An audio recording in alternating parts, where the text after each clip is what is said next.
Doctor Mohammad ইউনূসের সরকারকে নিয়ে যারা এখন খুব আলোচনা সমালোচনা করছেন তাদেরকে আমার খুব ঘৃণা লাগে। আরে ভাই, এক মাসে কি পৃথিবী জয় হয়ে যাবে? এক একজনের এক এক ভাষা কি।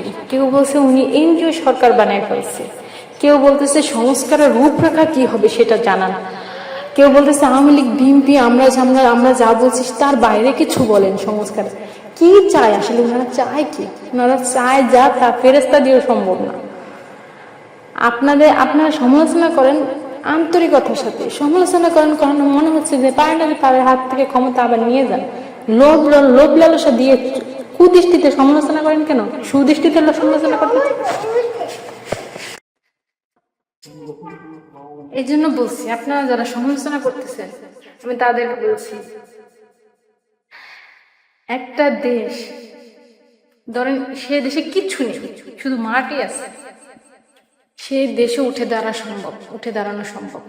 সেই দেশ উন্নত হতে পারে, সেই দেশও পৃথিবীর সেরা দেশ হতে পারে। একটাই শর্ত, কোনো অন্য দেশের কোনো জন্য সে দেশের উপর না পড়ে। এই একটাই শর্ত। একটা দেশ, বললাম না শুধু মাটি থাকবে আর কিচ্ছু থাকবে না।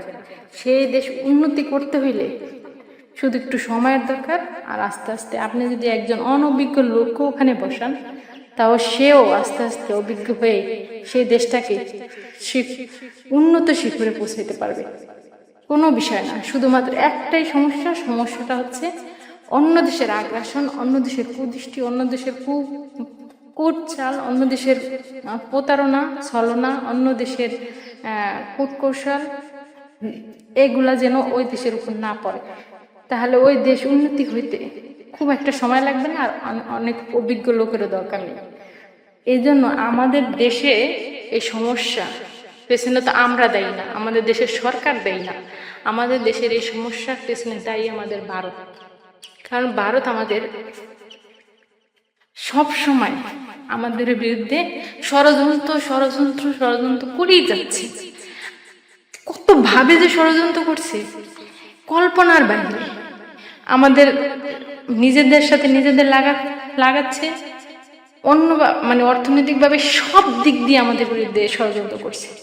তাহলে আপনি ডক্টর মোহাম্মদ ইউনূস তো নোবেল পাওয়া, ধরেন একজন আইনা দেন, একজন বারাক ওবামা তো অনেক প্রতিষ্ঠিত বা সফল দেশ শাসক, তাকে এনে এখানে বসান, সেও পারবে না, সেও ব্যর্থ হবে। কারণ ভারত যেই পরিমাণ ষড়যন্ত্র কুটচাল করে, আর সেই ষড়যন্ত্রের টোপ হিসাবে যখন বাংলাদেশের এই মানুষগুলা, বাংলাদেশের সব কিছু যখন গ্রাস হয় বা আক্রমণের শিকার হয়, তখন বারাক ওবামাও এই দেশকে উন্নত করতে পারবে না এবং সঠিকভাবে পরিচালনা করতে পারবে না।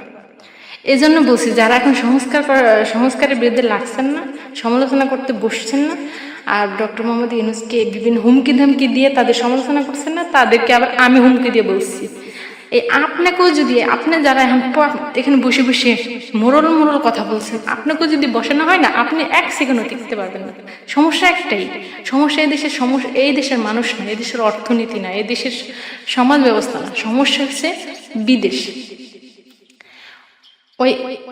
ওই ভারতের থেকেই মূলত আমাদের ষড়যন্ত্র মূল গোড়া। এখন এই অবস্থায় আমি মনে করি অন্য সবার চেয়ে ডক্টর মোহাম্মদ ইউনূস যেটুকু করছে অনেক ভালো করছে।